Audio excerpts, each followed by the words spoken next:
What's up, guys? I'm Eric Hines. And I'm Chris Otto. And this is According to Men. Welcome back to episode 60. Dang. 60 already, man. Yep. That's awesome. Big 60.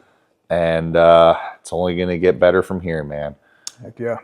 It's crazy to even just reflect back to our first episode ever. Yeah. When we started recording, we had one microphone, and I'm pretty sure we didn't even have it jacked in properly because it sounded like we were on the other side of the room. It was super quiet. The audio was horrible on those, man. And yeah. In your spare bedroom. Yep. Those good times, though. Yeah, man. That's what it's all about, right? Like the Steve Jobs that started in his garage and built Apple, right? Just wait till we hit our 100th. Oh episode. Yeah, man, 1,000. Yeah, that's cool, man. But I'm just excited that we're on YouTube now. I mean, we're a couple episodes in now on the video, and that's just a testament to our listeners from the beginning, the OGs, if you will. Yeah. Like, you guys went through all of the bugs and the fixes and the things that we were working through just to be able to provide value into you guys, to pour into you. And we really appreciate you sticking it out, because it's not easy, but if there's anything that Chris and I know how to do, it's figure it the heck out. Yeah, and if you're listening for the first time, we appreciate you being here. If you get some value out of this episode, go ahead and click that like button, click the subscribe button, and share it with a friend. Love it. Today, I think more than ever, it's a great topic to talk about because of what we're doing, and I think what we see as a movement across America and the world that's happening right now is men are banding together more than ever. I think there's a brotherhood and a shift happening. Definitely. And not only is that not being addressed, but there's tons of benefits associated with that. Yeah, absolutely. Yeah. One thing that I noticed that I've actually done a little bit of research on this is that when men get together and lift each other up and compete with one another, testosterone levels increase. Oh, I believe that 100%. Yeah, especially if you start surrounding yourself with, and I can go on my phone and I can pull up the studies and all of that, but just to save time, I'm not going to do that today. But when men surround themselves with higher achieving men, they get around men like that, that's going to facilitate competitiveness in them. Because basically what's happening is, obviously you're competing for status, and testosterone levels are going to rise. Why do you think that when men in prison, it's easier for them to get so jacked? Because their testosterone levels increase substantially.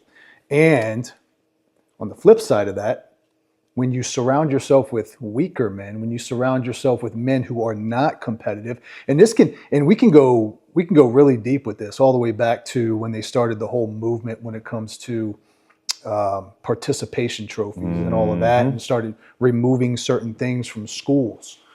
The less competition there is, the make you feel good. What's the point? We're just out here to have fun. We're not out here to compete. What does that do to young men? There's really no need to compete anymore, and to certain degrees of that's detrimental. Yeah, I think we should go there, man. I think we should dive deep into this topic. And I would love for you to pull up the statistics while I kind of just ramble on for a little bit. Because one of the staples for men to better themselves is not just camaraderie, but that natural competition.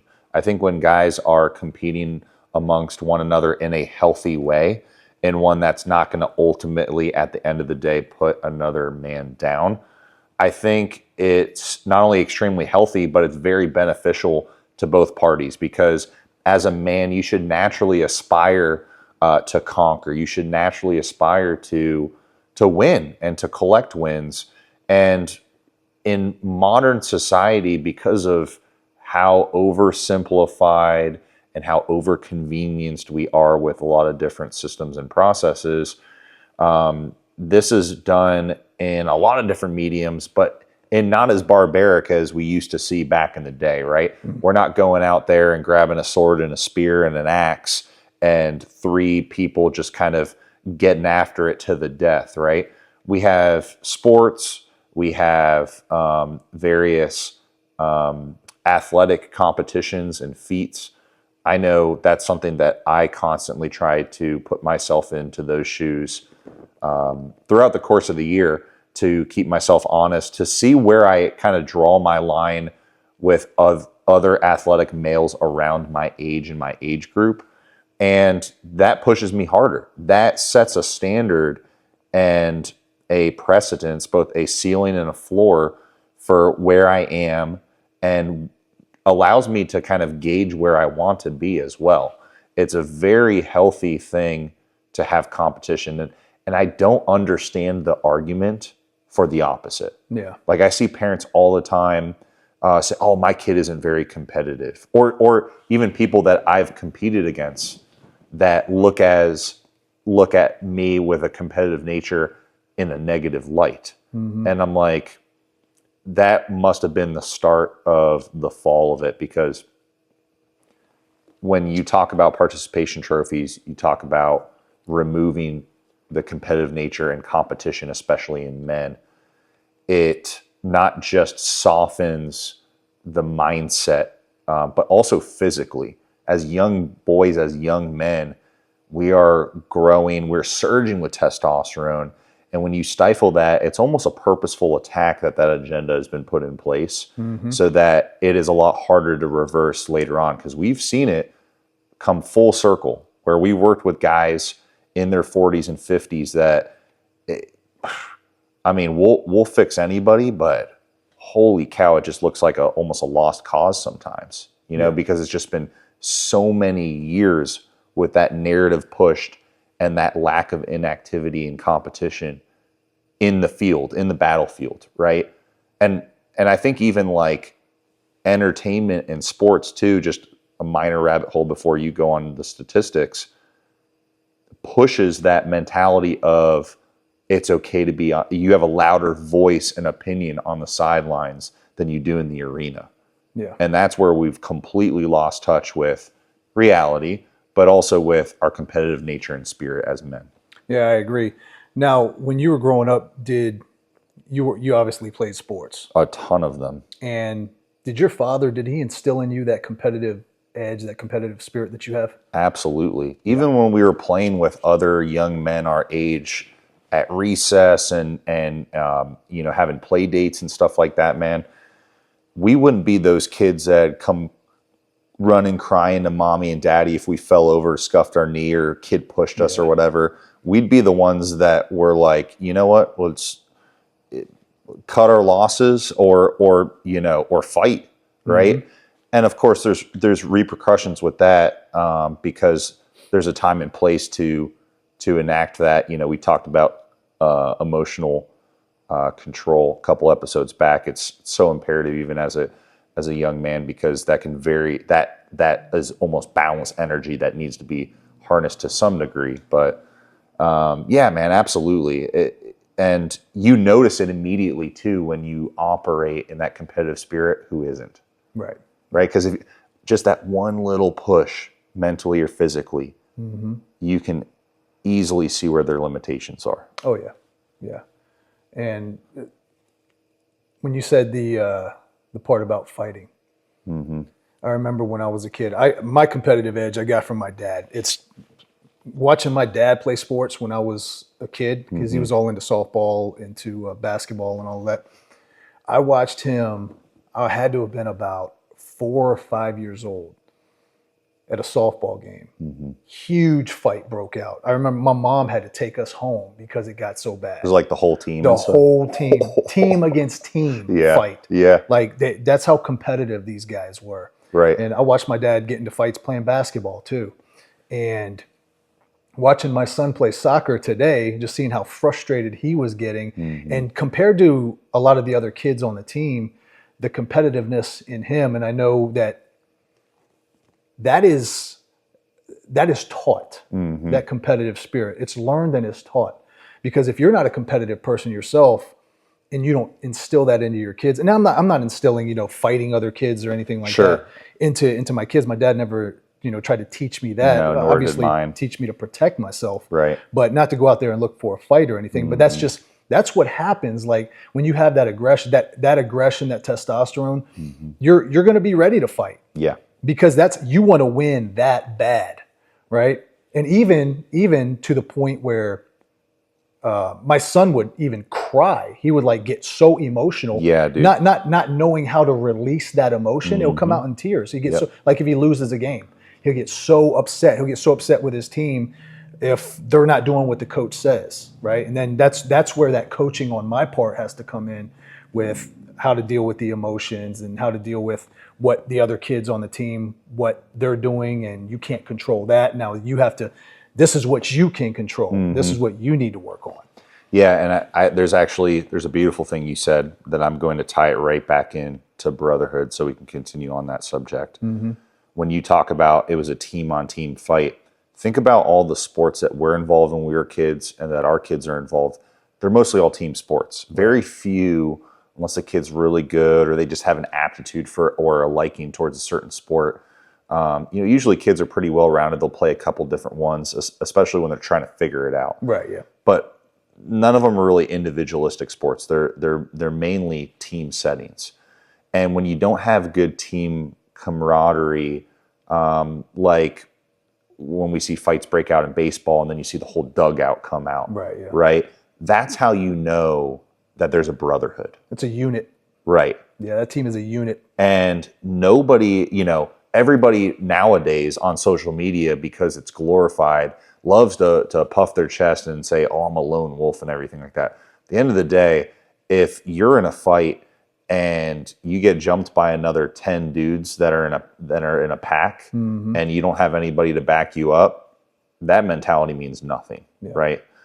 Because you're done for, right? Not just from an odds game, but there's that certain level of kind of a mastermind as well, because it's not just about the physical. There's an alignment. Right, yeah. There's an understanding that I'm going to protect and be my brother's keeper, regardless of where they came from, how well they perform, are they the weakest unit or the strongest? I'm going to be there for them. And this is what I believe, if you were to actually look at control group studies, contributes to that natural, not just boost in testosterone, but that regulation of hormones. Because as you said, even with your son, it's almost like we're firing on all cylinders emotionally. Yeah.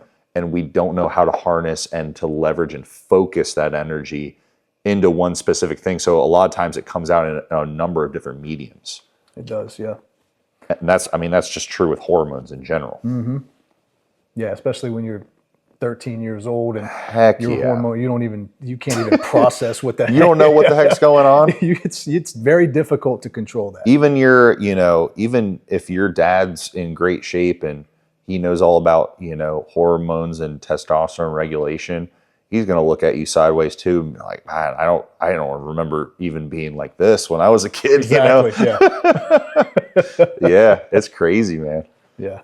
But let me get into, I got some statistics here that I want to read. Hell yeah. This is going to be good. These are pretty cool. There's some of these I can't pronounce the names of who did the studies, but we'll start with this one. Competition and testosterone. A 1992 study by Mazur and Booth found that men experience a rise in testosterone before and after competition, especially if they win. So winning plays a key role in that. And there was another study done by Gladue et al., 1989, showing these years back, there's some more recent ones here in a minute, showed that even watching competitive sports can lead to a testosterone boost in fans of the winning team. So a lot of you guys out there following losing teams constantly, maybe you might want to get your blood work checked. Yeah, or switch teams. Switch teams. Yeah, maybe you'll become a Philadelphia Eagles fan or something. Yeah, so I don't follow too many like football teams or anything like that, like I used to. No. But yeah, that's pretty interesting. All right, social status and testosterone. A study at Dabbs et al. I hope I'm pronouncing these right. 1990 found that men in dominant or leadership positions tend to have higher testosterone levels than those in subordinate roles. So, like your CEOs, your guys at the, C-suite positions, these guys are going to have higher levels of testosterone, probably doctors, lawyers, higher levels of testosterone. You notice a lot of, and one thing that I noticed, because I'm at the hospital a lot with my job, a lot of these doctors, not all of them, majority of them are over 6 feet tall. Interesting. Majority of them, good majority of them. Yeah. Yeah, over 6 feet tall. Yeah. I mean, the gene pool has been significantly affected over the last 10 to 20 years. Yeah. For sure. And I actually, just as a side note, there are bound to, if there haven't already been studies, there are bound to be some studies coming out here in the near future on how steroid use actually has effects on genetic makeup, because I know personal accounts of fathers who had a son pre-cycles and a daughter post-cycle, and the difference is night and day in their physical capabilities and their demeanor, their hormone production. There's a correlation there, and I think I'm going to just wait till there's legit data on it. But I believe that 100%. I think as humans continue to evolve, no matter how slow a rate that is, you're going to see some interesting roles come out of the woodwork from those leaders. Well, we can even look at it in terms of when women are looking for a mate, somebody to have children with. Yeah. Typically, what do they seek out? They seek out the most viable option. Correct. They seek out, they would prefer to mate with and have children with a stronger, more physically capable man. Typically taller, typically more testosterone. Yeah, we hear the delusion of almost every woman nowadays is they say the 6 foot, 6 figures, 6 inches or whatever. Yeah, because they want offspring that are going to, they want D1 linebackers as offspring. Literally, yeah. I mean, legit, because they want their offspring to thrive, obviously, but they want that lineage to keep on going. And I think guys wouldn't admit it, but they fall in the same boat. Like, I very much look for a lot of, this may be out of left field. I don't know. I think a lot of guys will relate to this, but outside of personality and support and all these beautiful things that we find in our partner, there's also boxes in my mind that I'm subconsciously checking from a genetic standpoint. Yeah. Like, how's her vision? What are maybe some chronic illnesses that her family has had? Right. Yeah. And I'm blessed to where, like, I have a very short list on things that aren't up to at least like an average standard. So even if a box isn't checked, do I believe that mine is above the normal level to where it could balance out? And I'm not even sure, like, that's how technically genetics work, but that's what goes through my head. Yeah. At least when I was single too, and I was like looking for that mate. I'm not just looking for, a yes girl. I'm looking for someone too that I'm not as attractive as it is, especially when I was watching porn to want like a petite chick. I'm like, I don't want like a girl that's 5 foot nothing. And then my kids are going to be like 5'7", 5'8", Yeah, it's crazy. I was having a conversation with a guy a couple of days ago, probably about a week and a half ago, actually. And I was asking him, because this thought ran through my mind. This is not the first time this thought has run through my mind. And I'll let you tell me what your thoughts on this are. But you know how you see on social media these women who have been just huge, like extremely overweight, and then they lose all this weight and they look absolutely amazing. They look fantastic. Now, in my mind, I see the after and I'm thinking to myself, wow, she's very attractive. But I know what the before looks like, and I wouldn't date somebody like that. Yeah. Because they were And I'm not saying they were a little chubby. I'm saying maybe they were like 300 pounds. Like morbidly obese. Yeah, morbidly obese. Yeah, and great, good on them. Congratulations. Sure. Great. That's amazing feat.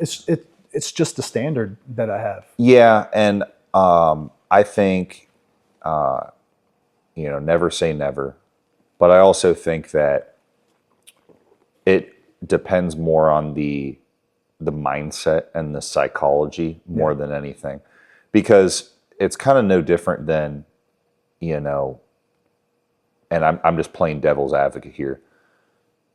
If a extremely just full package 10 out of 10 woman was looking at you and I, and she sees who we are today, but she knows, oh, Chris was an alcoholic and a freaking deadbeat and all this stuff. No, I can't mess with that because that mindset was there before. Or, oh, Eric was freaking addicted to porn and couldn't stop playing with himself. That I can't deal with that,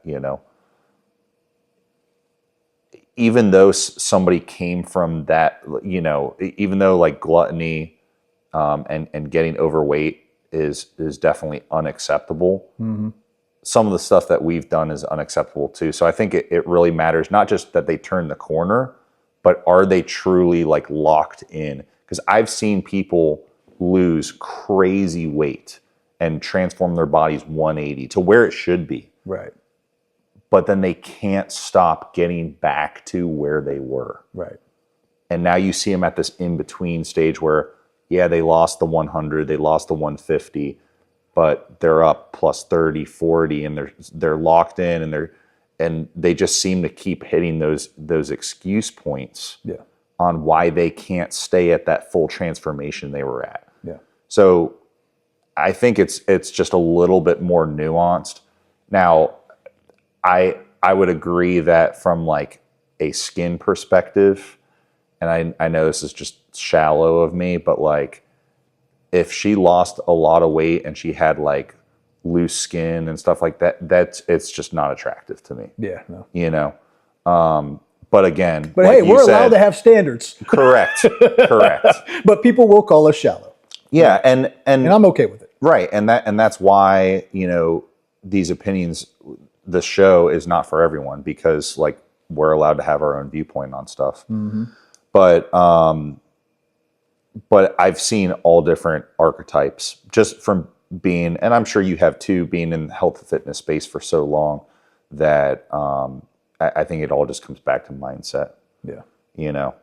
Because it again, just playing the other side of the field, it's no different than a guy who was, sober 10 years and then he goes out and he like has a shot of like some super nice whiskey with some, guy that it promises a job or whatever, and then it doesn't pan out and he freaking starts falling back into his old ways. Probably looks exactly the same even a week later from that experience, but that all of that discipline, all of that hard work and everything was eroded, and it was for the outward validation instead of for the inward.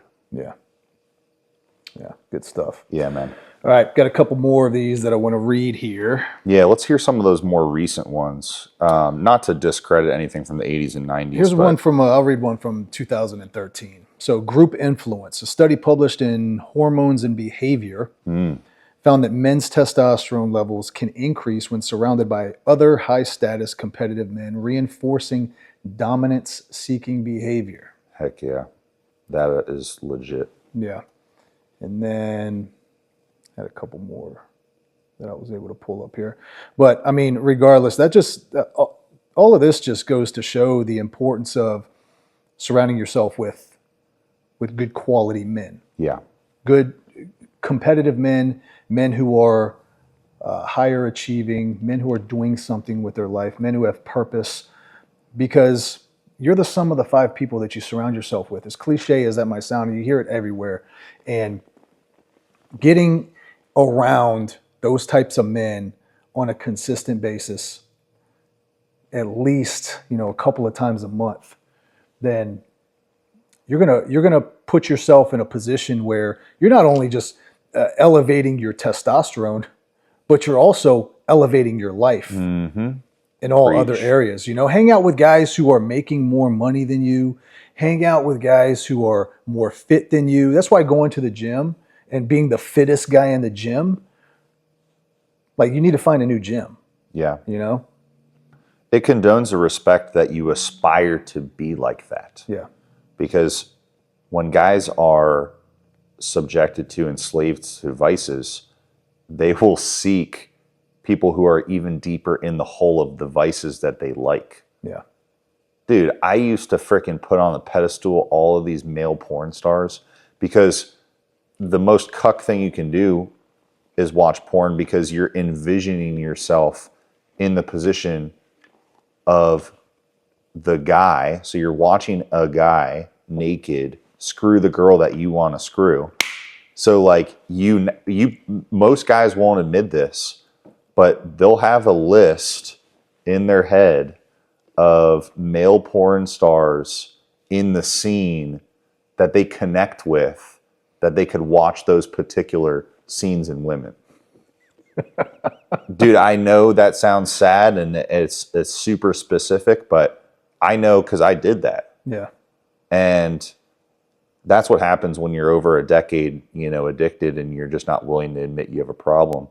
But it's the same with, you know, if you drink all the time and you go out to Vegas and, you know, you're going to want to get buddy with the bouncer at the nicest, you know, hotel or club or nightclub or whatever, so that you can get in and have an experience there, you know, versus when you're surrounding yourself with men who already live a certain standard and constantly call themselves to a higher one, that puts that fire inside of you to improve.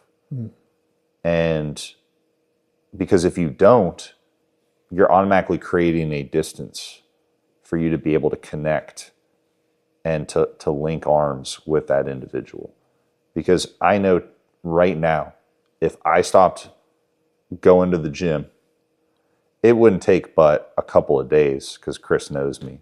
He'd be like, dude, what the hell are you doing? What's going on? Are you freaking, did you get COVID? Like, what the hell is going on? You know? But if I took a week, 2 weeks off, and I just like let all my muscle go, and which it doesn't happen that way, but start to atrophy and just come up with excuses, and then one thing leads to another. Chris, like, he may not even just like call me out and try to, you know, he may just, I'm done with you, you know? And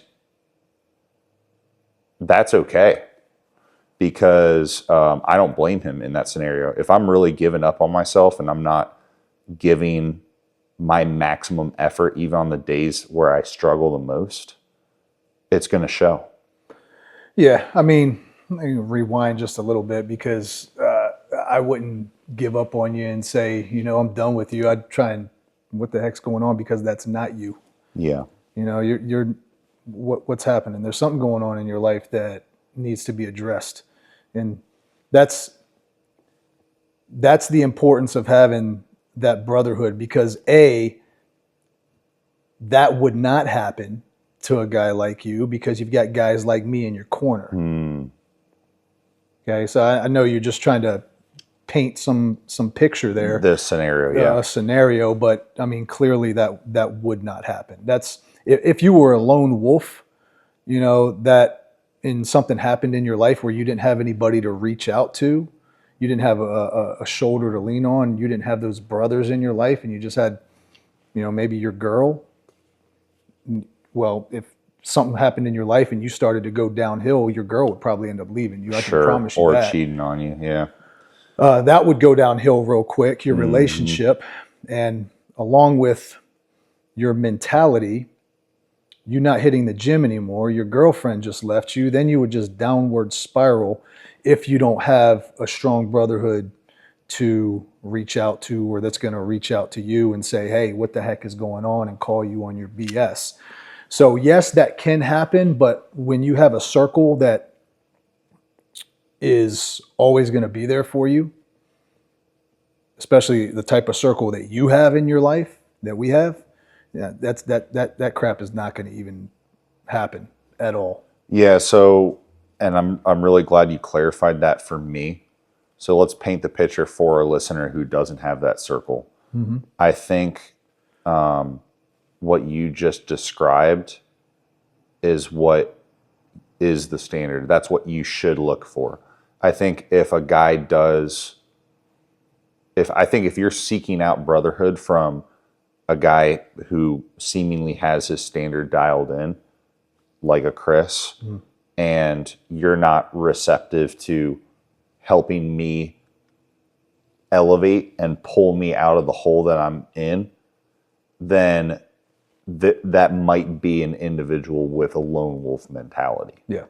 Possibly. It depends on how much of a gap there is. Or he's just got too much pride and too big of a daggone ego to set that aside. Yeah. So I think for the intent and purpose of that scenario, if you find yourself in that situation, that should give you a good parameter to go off of. I think if that individual, that brother, is a good leader and a person that you can seek fellowship in, they will put their arm around you. And if nothing else, give you the advice and the tools and the tough love that you need for you to do the work on your own. Because nobody's going to do the work for you. Yeah, we preach that every day. Exactly. This can turn into a whole nother conversation on a whole nother topic, because that right there, those type of guys, you don't want those within your circle. No. You don't want that type of guy in your circle, because he hasn't humbled himself enough to be coachable. And he's not a servant leader either. Right. He's not willing to put his duty and his responsibilities and everything to the wayside to elevate other brothers up, which is a lot of times what we have to do, right? We have to sacrifice our own gain in that moment sometimes to bring somebody up. I experience this all the time at the gym. Like, I'll have to go back to square one with somebody, explaining something that I already instilled with them, but this time the delivery is way different. Yeah. Because it's like, dude, this is not new information. I told you this. We've had this conversation. Like, you need to buck up now. Yeah. I'm naturally I'm a lone wolf. Naturally. That's the type of person that I am. Yeah. I have to force myself to when there's multiple people, I literally have to force myself to be that group type mentality. I gotta take on that group type mentality mindset, because my mindset starts off as me, lone wolf. Yeah. Like, I'm gonna go to the gym and do my workout. I'm gonna work out on my own. But there's times where you're in there and I know you want to work out with me, and then we end up working out together. But I've got it set in my mind that I want to work out by myself. I don't want nobody with me today. I've lightly picked up on that. And that happens more times than not, right? And I've got to snap myself out of that every single time. So if you have that mentality, it's okay to have that mentality. It's okay to be a lone wolf. However, you got to work on it. You've got to work on that, and don't be afraid to put yourself out there. I got to set my pride aside. I got to set my ego, and that's what I have to do. Set my ego aside, because it's not just about me, right? And yes, I love being able to help other guys, but I've got to snap myself out of that me mentality.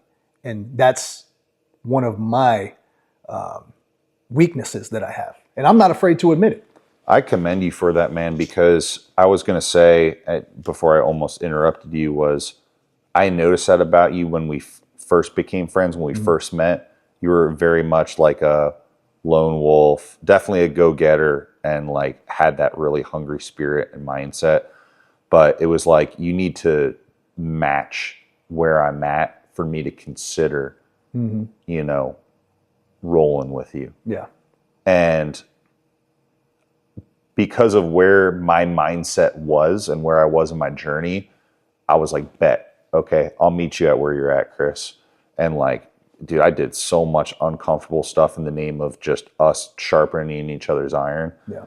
And you've come a long way, man, with that, because I'm very much the opposite, and that could be a weakness in itself too, because it's very much a dichotomy. I think you, to your point, you have to have some of that lone wolf deep down, but you have to know what moments to suppress it or to enact it. Yeah. Same is true with that dependence on the brotherhood, right? If you're that guy that's always constantly asking for help or questions, and you're going to lose credibility, you're going to lose honor, you're going to lose respect, because guys are going to think you're not doing any of the work on your own or trying to figure out your own solutions. No different than like if I went on social media and I produced the same talk track topics as you. You're just going to go, this dude is literally copying my content. And does he not have his own mindset? Mm-hmm. Does he not have his own thoughts and his own perspective? Is he putting in any work for him to have any of that? Yeah. Right? It's going to get snuffed out. So what I would say to that is, I think it can be a weakness, but it can also be a massive strength. And you've done really well at making it more of a strength. Yeah. Especially over, the last year or so.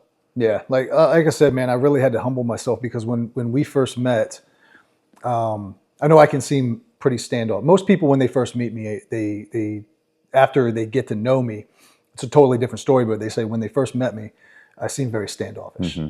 And I don't do that on purpose to try and seem like I'm an asshole or like I don't want anything to do with anybody.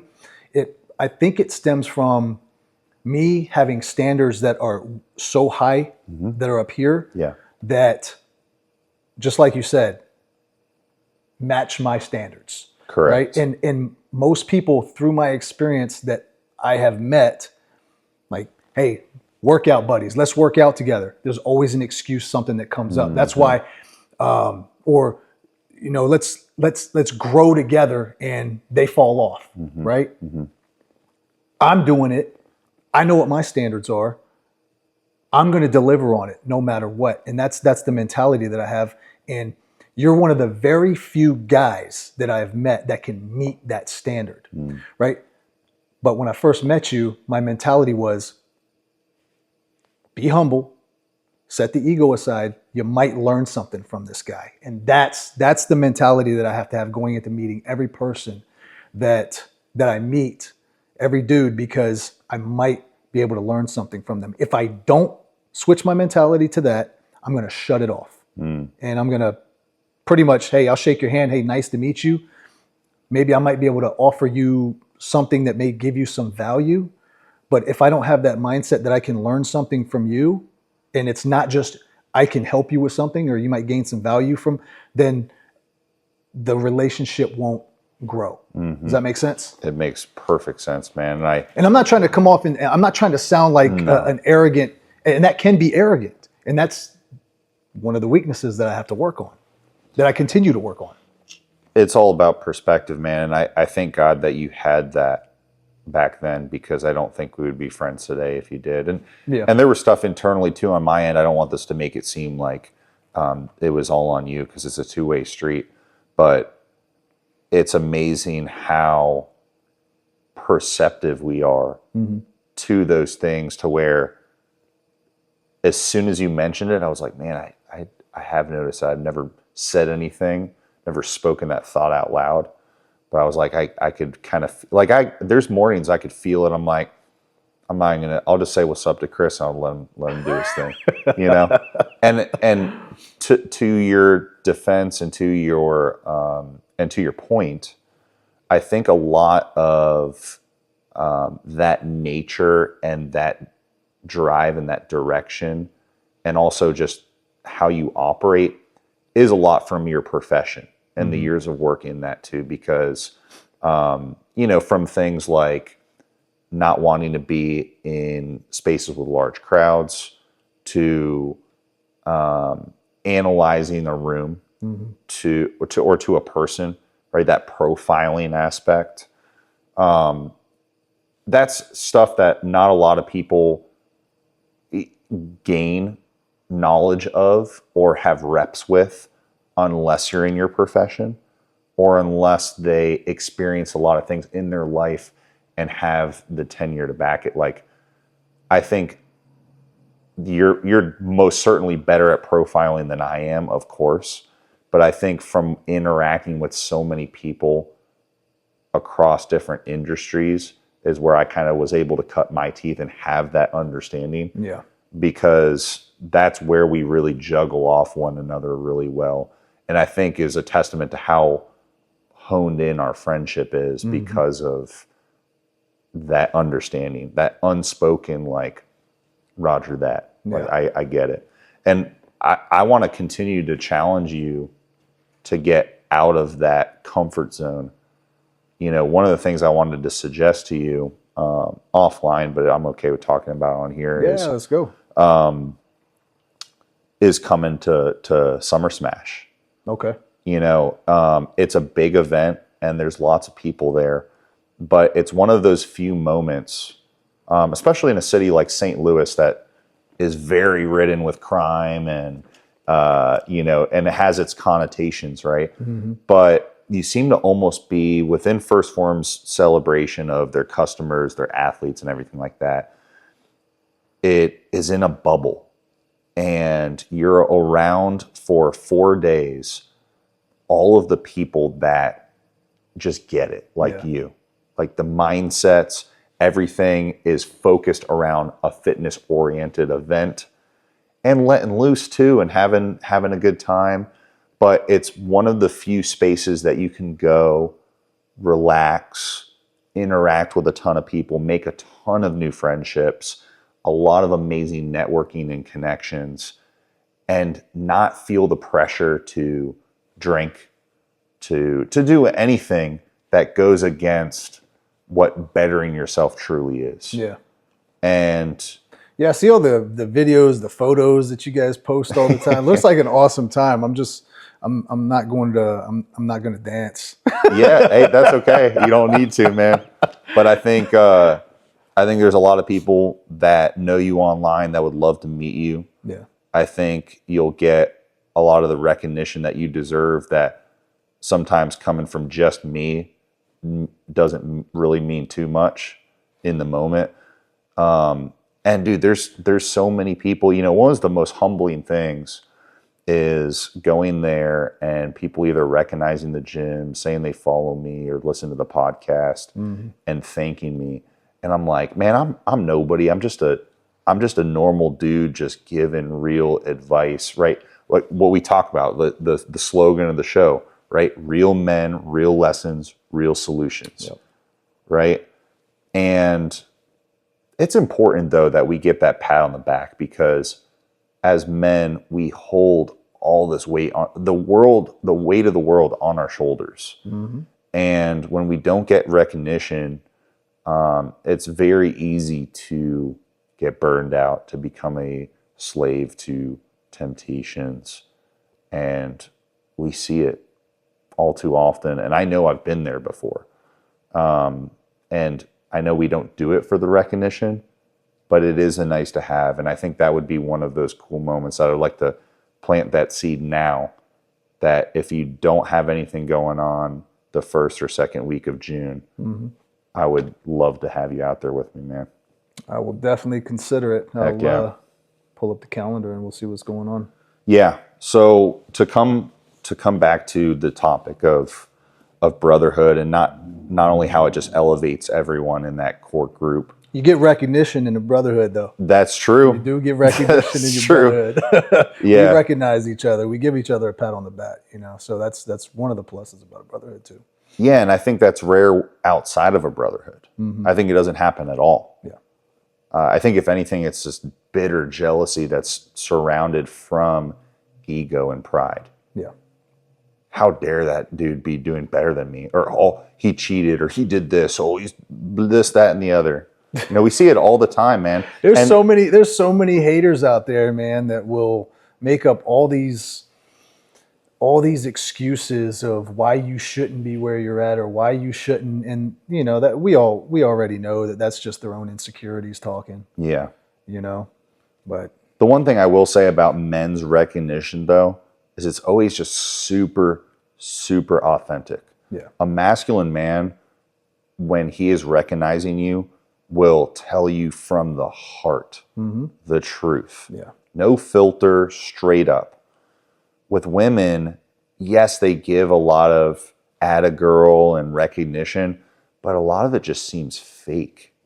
Like it doesn't seem genuine a lot of times, especially if they don't know one another. Like if you just look at the comments on the internet, like, yeah, you go girl. Like the body positivity thing is probably the best example, right? Yeah. Like, oh, she's glowing, she's comfortable in her own skin, like just puffing up some BS, you know? I don't think that it's as genuine as when guys open up and say, hey, you know what, I'm proud of you. When a dude gives another dude a compliment, it is a genuine compliment. Like I know I don't go around. If I give another dude a compliment, it's because he deserves that daggone compliment. He earned it. I don't go around complimenting random dudes just for no reason at all. No. You know what I mean?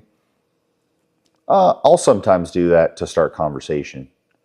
But you genuinely mean it. Correct. You genuinely... Like I was shopping at the grocery store the other day with Kate, and I saw this dude and his girl, and this guy was like 6'6", probably like 255, 260. His quads were freaking huge. And I was like, you got some legs on you, bro. And he laughed. He was like, thanks, man. It's the squats. And I was like, hell yeah.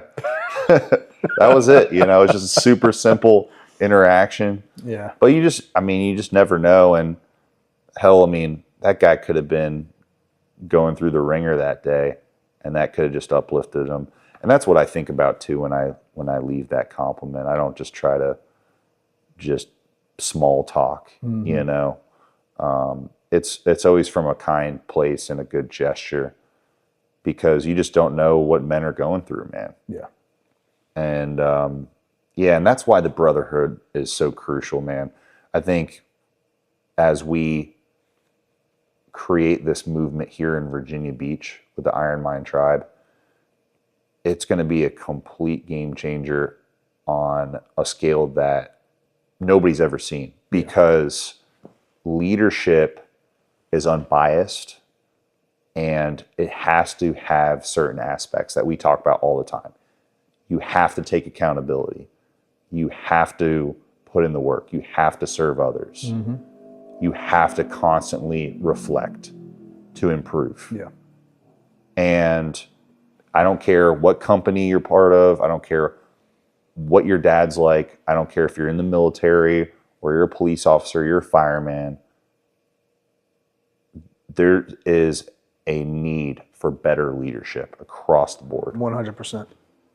Factual statement. It's a good episode, man. Yeah. As always. It's a great conversation, man. I enjoyed it. And you know what? The beautiful part about these conversations that we have, it's like therapy. Yeah. Because, you know, really, we talk about things on here that we don't really talk about with anybody else. We talk amongst ourselves, but like what I just talked about, that lone wolf mentality and all of that, I've never told anybody that before. I've never talked about that with anybody. And that's just a little bit of vulnerability that, you know, is very rare. Same. I don't think I ever verbalized that thing as it related to the pornography. Yeah. That perspective. Yeah. But that's what's so important, man, when you can get around guys that you trust, guys that aren't going to judge you. You can talk about stuff like that. Yeah. Yeah. And that's why this show is going to be around for the long haul, man, because that genuine vulnerability and transparency is scarce. Yeah. And you're going to hold me accountable to those things too. 100%, man. You know? Yeah. And same with myself. You know, if I find myself getting too dependent, you know, you'll check me and be like, can you do anything on your own? Yep. You know? Hell yeah. Damn right, man. Cool. I like it. Well, guys, please make sure you subscribe to the channel, like this video, comment down below if any of this resonates to you, if you guys had a similar experience, and make sure you share this with a friend, because the more that we grow, the more that we will be able to not only improve the show, but be able to discuss some topics that maybe other podcasts don't address, and things that you guys want to hear specifically. We do have an email at accordingtomenpod@gmail.com that you guys can submit your questions to. And you guys can leave us a review on Spotify and Apple Podcasts. We read all of our reviews. We take the time to look through and see what you guys are saying. So we appreciate you, and we'll see you on the next one. Peace.